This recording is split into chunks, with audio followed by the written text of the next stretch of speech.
All right. Hello, boys and girls. Today we're going to talk about the lymphatic system. So you're probably at the end of learning about the cardiovascular system. And I'm going to do a hopefully fairly short overview for you of the lymphatic system. We're not going to get into a lot of gory details, and you'll see how the lymphatic system cooperates with the cardiovascular system to keep your tissues nice and healthy and to prevent the buildup of excess fluid in those tissues. All right, what is the lymphatic system? Now, we're all familiar with lymph nodes. We're all familiar with those when they get swollen in places like in our neck.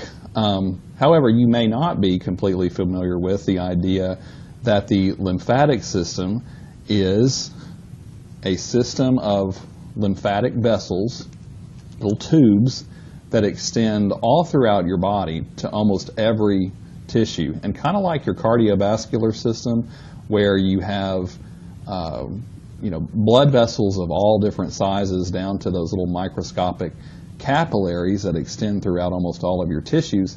Same thing with the lymphatic system. You have little microscopic ones that extend into almost all of your tissues, serve almost all of those tissues, and then those lead to bigger and bigger and bigger lymphatic vessels, which then extend to your lymph nodes, and we'll learn more about what those do, what their function is. And those are your two main components of your lymphatic system. And then you have the lymph, and that is the fluid that is flowing through this lymphatic system. And over here you just have kind of a generic diagram from your textbook. We'll come back and take a closer look at this later, but this is showing you throughout your body where you have some of these larger lymphatic vessels and the associated lymph nodes that occur in various locations along those larger lymphatic vessels. All right, what does this lymphatic system do? What does it do? We've heard about it, but sometimes, sometimes we may not have a very good feel yet for what that system's role is in the function of our body. So if you read right here, the job of your lymphatic system, one of the key jobs is to return interstitial fluids or tissue fluids, leaked plasma proteins that have exited the bloodstream and now need to be returned to the bloodstream, back to the blood. Return these things back to the blood, and we'll talk about why that's necessary.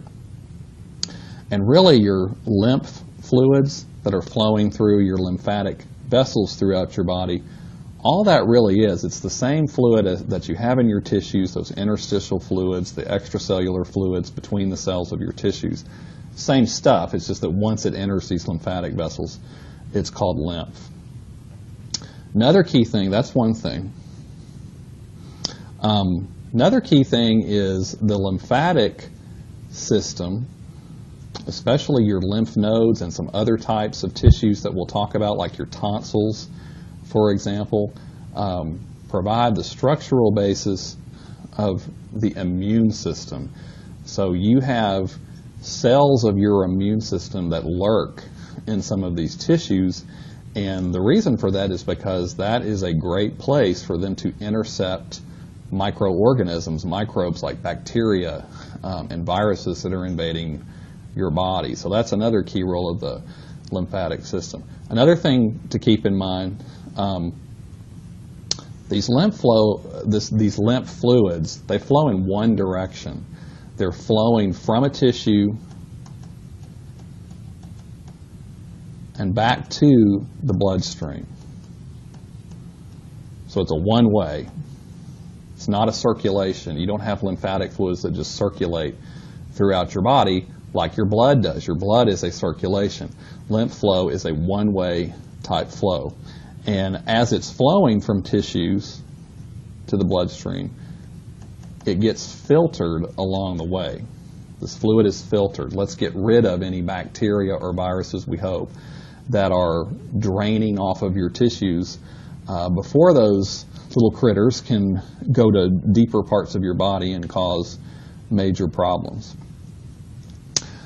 All right, this diagram from your textbook, I'm going to try to explain here the purpose of these lymph vessels and the associated lymph nodes and so forth that make up your lymphatic system. Okay, so hopefully you kind of recognize this type of diagram. You've seen that already. This is showing you a generic tissue somewhere in your body. This could be the dermis of your skin. It might be the wall of a major organ. But just consider this a generic tissue, and of course you have cells in there, and you have spaces between those cells and various tissues of your body, and those spaces contain, you have those interstitial fluids in there.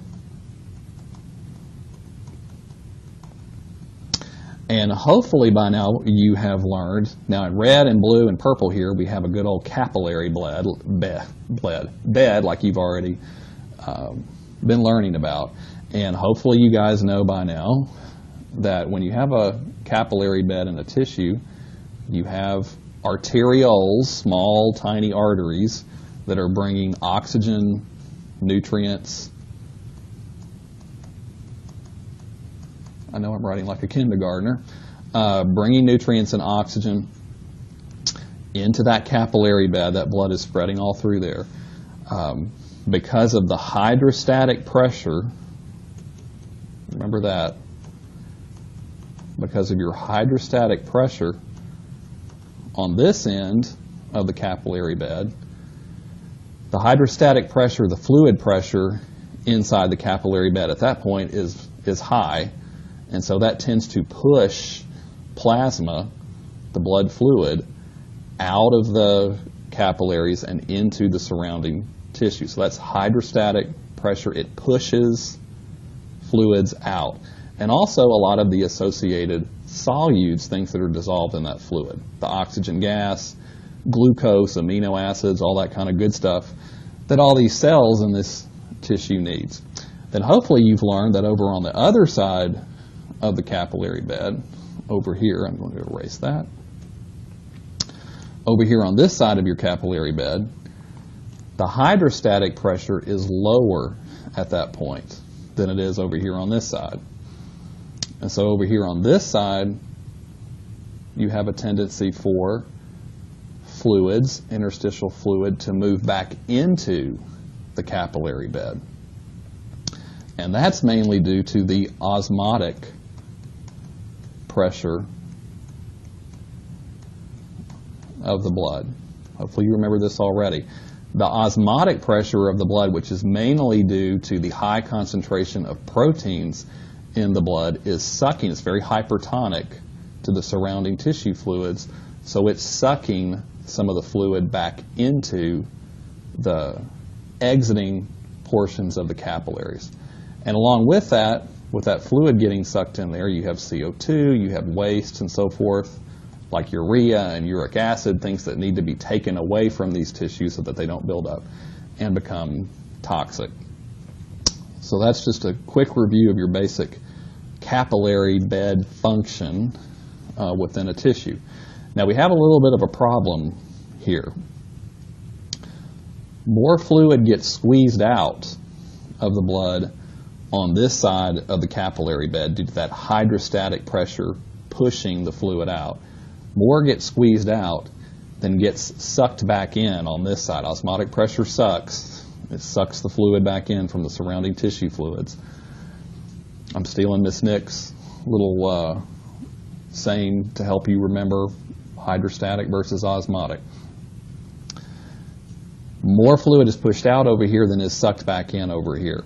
So guess what? And that has to be that way. Otherwise, you would have this equal amount of fluid being pushed out that was being taken back in, and it would be very difficult to deliver the good stuff and take away the bad stuff from a tissue. That causes a problem, though. More fluid's being pushed out than is being taken back in, so you got to have some way to get rid of that extra fluid. If you don't, sorry about that. What was the chance my cell phone would go off in the middle of a video lecture? As I was saying, If you didn't have some way to get rid of this excess fluid, it's not just going to evaporate out of these tissues. If you don't have a way to get rid of it, that tissue would just keep swelling and swelling and swelling and swelling with the increased fluid. So that is where your lymphatic system comes in.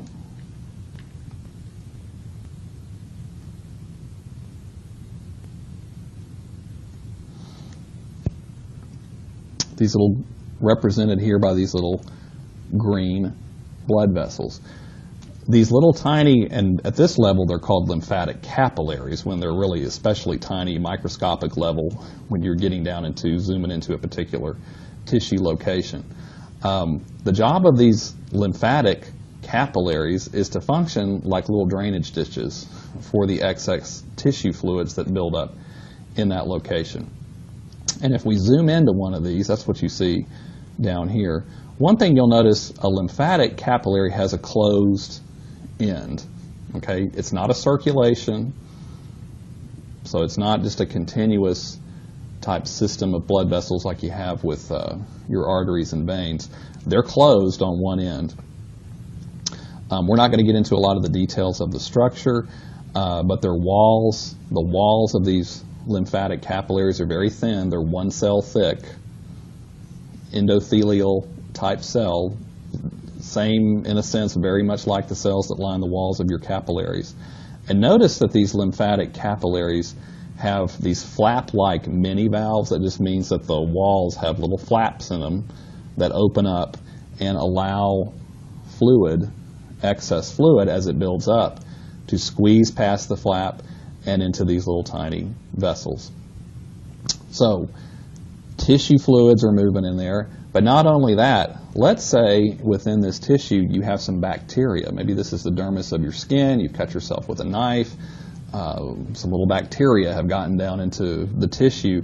Some of those bacteria will also wind up flowing into these lymphatic capillaries as well. Keep that in mind because that winds up being important for the function of your immune system. All right, so most tissues in your body have these little lymphatic capillaries which are serving like little drainage ditches to drain this excess fluid off of your tissues. However, there are some spots in your body that don't have them. Your bones don't have lymphatic capillaries. Teeth, bone marrow actually does not. And also the central nervous system, brain and the spinal cord, you don't have lymphatic capillaries running through those tissues. When you learn about the digestive system, you may learn about these specialized lymph capillaries that are present along the within the wall of your intestinal tract. We'll leave that for later in the semester when you learn about the digestive system. They play an additional role in helping to absorb nutrients from your digestive tract and delivering those to the blood. All right, let's see. I really need a picture here. I'm better with pictures. Okay. You guys can read what I'm about to say on this slide, but while I'm talking about it, I'm going to use the picture. So if you imagine those little tiny microscopic lymphatic capillaries are present collecting excess tissue fluids from most tissues in your body, and then those little microscopic capillaries, they're all going to flow together and merge into larger lymphatic vessels, and then those are going to flow together and merge into larger collecting vessels. Okay, so it's kind of like what you have with your blood vessels. More little tiny microscopic ones lead to bigger ones, which lead to still bigger ones. And then finally you get to those large ones that you're learning about in the anatomy portion of the course at this point. So this diagram is showing you where you have these major collecting vessels, and then it's also showing you some of the locations where you have larger lymph nodes lying along those vessels. And we'll talk more about lymph nodes in a minute. The lymph nodes, their job will be to filter these lymph fluids passing through these larger vessels. Now, where is all this lymph fluid going to go? It's going to get filtered by the lymph nodes. And if you notice, there's one major lymphatic vessel called the thoracic duct. And it's flowing upward from your abdominopelvic cavity into the thoracic cavity. And then it makes a loop around here. And it connects to the left subclavian vein. Okay, and it's the reason it's doing that is it is returning this filtered lymph, this fluid, back into the bloodstream. Now, if you notice here on this diagram, everything you see there shaded in red, all of the left side of the body and the right side of the body as well, from about this level down, all of the lymph fluid collected from all of those tissues eventually drains into this thoracic duct. And then the thoracic duct takes that fluid and dumps it into the left subclavian vein. Okay? What about the rest of the body? So the right side of the head, the right arm, the right side of the thorax, the lymph draining off of those tissues gets filtered through lymph nodes, and it eventually drains into, it's very hard to see, but it drains into a lymphatic vessel called the right lymphatic duct. And then that dumps this fluid into the right subclavian vein. Okay, so different parts of the body are ultimately, the fluid is ultimately collected into those two major vessels which dump that fluid back into the left or the right subclavian vein. Okay, how does this fluid get, does it get, I almost said circulated, I have to watch myself. Lymph does not circulate. How is lymph transported? What makes it move? The heart is not pushing it like it pushes your blood. Basically, the pressure is pretty low in the lymphatic system, and it's actually relying on the pulsations of nearby arteries to help pump it through those vessels. And also, some of the larger lymphatic vessels do have smooth muscle tissue in the walls, and that smooth muscle tissue contracts and helps squeeze some of the lymphatic fluid along as well. Also, contraction of your muscles as well, your skeletal muscles, will help squeeze some of that lymph along the way. Let's think too a little bit about what happens if your lymphatic system gets blocked. If you have a blockage and those lymphatic vessels are not draining a tissue properly, you can have swelling is what will happen, because the excess fluid in the tissues will build up and build up and build up. That's why women who have breast cancer surgery and they have lymph nodes and some associated lymphatic vessels removed from around the area where a breast has been removed, it's not unusual at all for them to have problems with swelling in places like their upper arm, and that's because of the reduced number of lymphatic vessels that are available to drain those tissues, so they can have trouble getting that fluid out of areas that were adjacent to the breast tissues that were removed. Also, there's a very horrible parasite that can block lymphatic vessels and cause a disease called elephantiasis. You may have seen pictures of this before, where the people who have this disease wind up with enormous limbs because they simply cannot drain the fluid off of those tissues, and they just get bigger and bigger and bigger and bigger. It's pretty grotesque. So the lymphatic system is kind of important for healthy tissues. Now, what about the cells of the lymphatic system? So we've talked about the blood vessels. What about the cells? The key cells of your lymphatic system are the ones that are involved in your immune system function, and lymphocytes which maybe you identified in lab under the microscope. Lymphocytes are the chief ones that we will find within the lymphatic tissues. We'll also find macrophages, which are cells that engulf bacteria and viruses and damaged tissues that are left over and need to be cleaned up.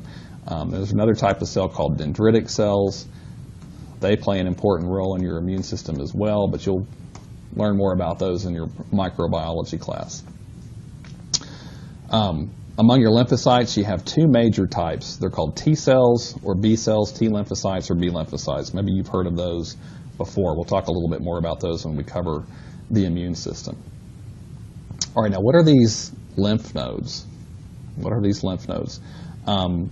They occur in clusters along lymphatic vessels. These are the locations where lymphatic fluids draining off of your tissues are filtered, especially to try to remove invading microorganisms, to try to combat infection. And they're generally named, many of them are named according to the location of the body where they occur. You may have even learned that in Biology 201 when you did the initial gross anatomy study and looked at the human torso models. Your inguinal lymph nodes are down in the inguinal region of the body, down in the groin. Axillary lymph nodes are the ones in your armpits. They're in the axillary region. Cervical lymph nodes are in your neck. Those are the ones that we're generally the most familiar with because those are the ones that get swollen when we have infections in the back of your throat and your pharynx. If you zoom in on the inside of a lymph node and look at it at a very detailed level, you would see that you have a very web-like framework in here, and that is because you have a lot of reticular fibers. Those are protein fibers that are similar to collagen fibers. Lymph nodes, if you think about them as being these little round spherical objects, they're filled with a web of these reticular fibers, which is great because those little fibers can trap things that are floating through a particular lymph node. You have space in here between all those fibers. The spaces are called sinuses. You have these lymphocytes that are kind of hanging out along these fibers. And then you'll also have macrophages, these cells that are good at engulfing and digesting things that are foreign to your body. So there's a macrophage that's hanging out along some of this web work in a lymph node. And you also have cells that are just part of the structure of a lymph node and make these reticular fibers that you need on the inside of the lymph node as well. So this is great. You've got these lymphocytes and these macrophages, and they're hanging out in the lymph nodes, and they're waiting to intercept microbes that are flowing in here from your tissues. So it's kind of a nice little setup. Let's see. This is a diagram from your book, and we've kind of looked at this already. The main point here is, again, just to remind you, the names of a lot of lymph nodes are based on the region of the body where they occur, and we're not going to go any further with it than that. All right, lymph node function. I think we've already covered this already, but there's some text for you to accompany your notes. Here's what a lymph node, a typical lymph node looks like. If you sliced one in half and looked on the inside, and we're not going to get into a lot of the nitty-gritty details here, but I do want to point out a few things. Over here, these are lymphatic vessels that are connected to this particular lymph node, and these are the vessels that are bringing fluid in. So they're bringing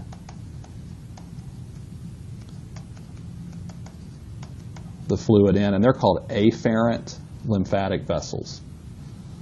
And you'll have several of these connected to a particular lymph node that are bringing fluid in from different tissues. Over on the other side of the lymph node, you have just a couple of exiting vessels over here. These are called your efferent lymphatic vessels. Okay, and you have the fluid that's exiting over here, and that fluid has been filtered as it passes through the lymph node. So fluid comes in here and here, etc., from these afferent vessels, and it just kind of percolates through the vessel. It's all very, I'm sorry, not through the vessel, through the lymph node. It's very webby in here, like we looked at over on the other diagram. You've got the lymphocytes hanging out there. The macrophages are lurking there, waiting to intercept nasty little creatures that might be draining in from your tissues. Let's see, these little purple areas that are called germinal centers, we're not going to get into a lot of the details on those. Those are places where if these lymphocytes do detect a foreign invader that needs to be responded to, they will respond and they will multiply inside the lymphatic vessel. And that lymphatic vessel will get bigger and bigger and bigger and bigger when that happens, and that's why it swells when you have a particular infection.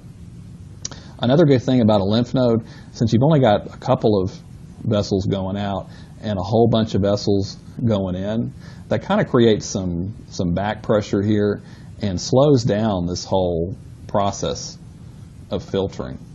It takes a while for the stuff that's coming in through these afferent vessels to be completely filtered before they wind up exiting. You wouldn't want that stuff just zipping through a lymph node really quickly, because then you might not capture all the bad stuff that might be in there. Otherwise, don't worry about the various details there of the inside of a lymph node. Okay, so that fluid gets filtered by the lymph nodes, and it is going to eventually drain into the thoracic duct.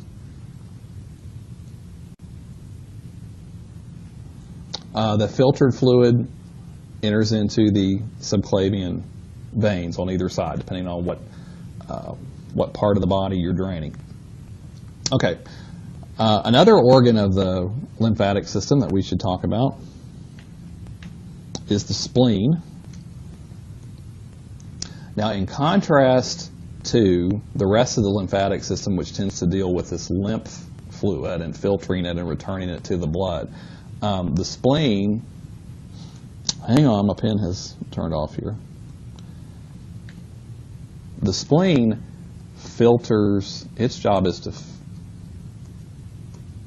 I know I'm writing like a 3-year-old here, filters the blood. But it does it in a very similar way to how your lymph nodes filter the lymph fluid. So it is included within the lymphatic system. You also have lymphocytes that lurk in the spleen as well, and macrophages. So it functions kind of like a big old giant lymph node that's filtering the blood instead of the lymphatic fluids. Main functions: cleanses the blood of aged cells and platelets and any debris that may be passing through there. Also microbes as well, microorganisms. If they get into your bloodstream, you're not supposed to have microorganisms in your bloodstream, but these cells of your immune system that lurk in the spleen can intercept those if they are in the blood as well. Here is a nice, delicious looking picture of a real spleen and a real human, and hopefully you guys remember that the spleen is in your left upper quadrant of the abdominopelvic cavity along the posterior wall over on that side, not too far away from your left kidney, sitting right there below the diaphragm.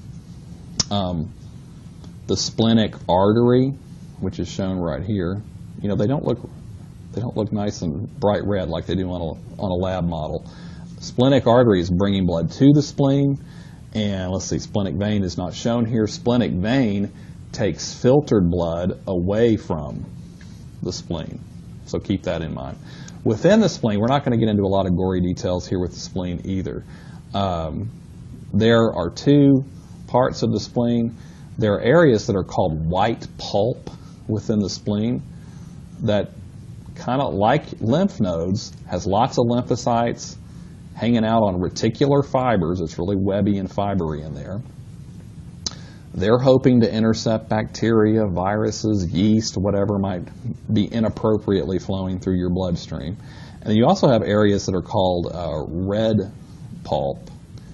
And the red pulp area, very rich in macrophages. So macrophages aren't just for intercepting bacteria and viruses and things like that. They also are supposed to engulf and digest your own cells and tissues that need to be replaced. And that includes worn out red blood cells. You know, they live about 30 days and then they wear out and have to be replaced. And platelets as well. Now this is showing us a nice little picture here. If we cut your spleen open, here's the big splenic artery, or splenic artery, bringing oxygenated blood to the spleen. Here's your splenic vein that's taking away deoxygenated blood with waste and so forth in it. But this blood is also, that's being taken away from the spleen, has been filtered. And if we kind of zoom in over here, so this blood that's coming in from the splenic artery, it branches out into smaller and smaller little arteries. And then the blood actually exits those blood vessels. So it's actually out here in these spaces that you see here. Within those spaces, in the white pulp area, you have lymphocytes that are hanging out there hoping to intercept bacteria and viruses and so forth that may be passing through. Let's get rid of those. They're not supposed to be in your blood. And in the red pulp area, you have macrophages that are going to bind to old, worn-out red blood cells and platelets and engulf those and digest those and break those down and hopefully recycle a lot of those parts for future use. And then once that blood has been filtered, you've gotten rid of all of that old, nasty stuff. That blood moves back into these veins, and eventually all of those veins in the spleen lead to the big splenic vein, which is going to take it away from the spleen. All right, that's about all we're going to cover for the function of your spleen. Now, a lot of you guys too, though, you know that you can get by without a spleen. You know, a lot of people have a splenectomy; their spleens are removed. You may be thinking, well, if I lose my spleen, how are my old red blood cells and platelets going to be gobbled up and destroyed when all those old cells just hang out in my bloodstream forever and build up to incredibly high levels? Fortunately not. You do have macrophages in your liver as well, and as you know, the liver also filters the blood. And so those macrophages can take over for that job if you wind up losing your spleen. What about the thymus? We're really not going to spend a lot of time on the thymus at all. The thymus is a gland, which is, we can see where it is. Don't worry so much about the histology diagram down here. But the thymus sits on top of the heart. So it's superior to the heart. This is a location where your T lymphocytes mature here. You may remember earlier lecture we talked about how all of your blood cells are produced in your bone marrow, and that includes some immature T cells. Those immature T cells, though, then migrate to the thymus, and in the thymus they mature and become fully functional. The thymus changes in size with age, so it's biggest in infants and children. When you're a child, that's when your thymus is its biggest in size. This is when you're maturing the most T lymphocytes. When you become an adolescent, though, the thymus no longer needs to expand anymore, and as you become an adult, eventually it gradually atrophies or dies. And we're not going to get into a lot of the details of that. That does have to do with the fact that by the time you become an adult, you have built up a lot of immune memory. You have long-lived T cells that can help you fight many of the different types of infectious microbes that your body may encounter. and you no longer have a need to keep maturing more and more and more brand new T lymphocytes. All right, just think thymus T lymphocyte maturation.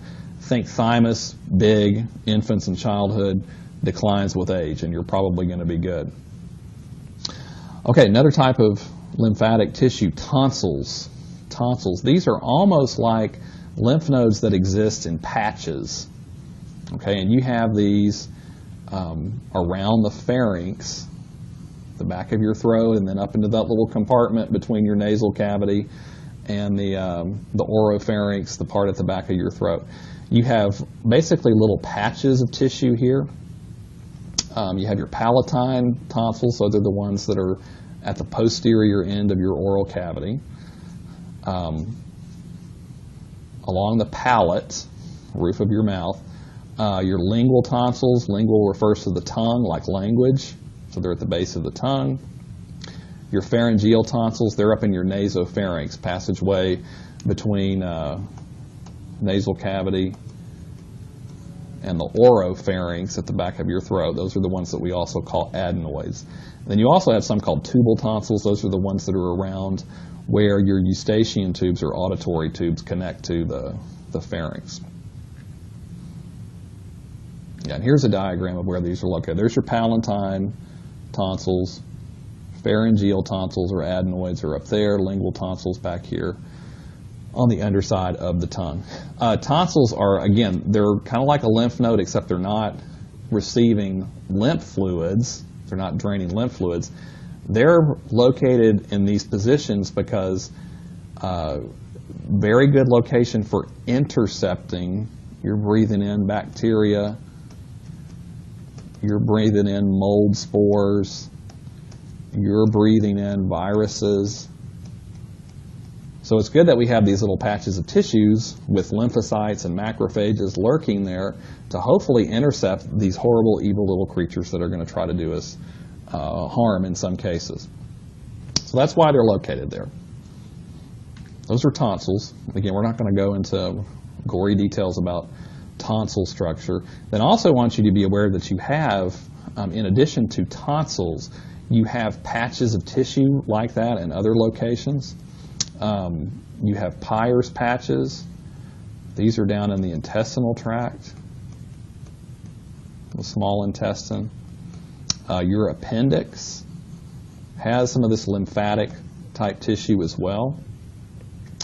You also have little lymphoid nodules along the linings of your respiratory tract as well that are kind of like tonsils in many ways.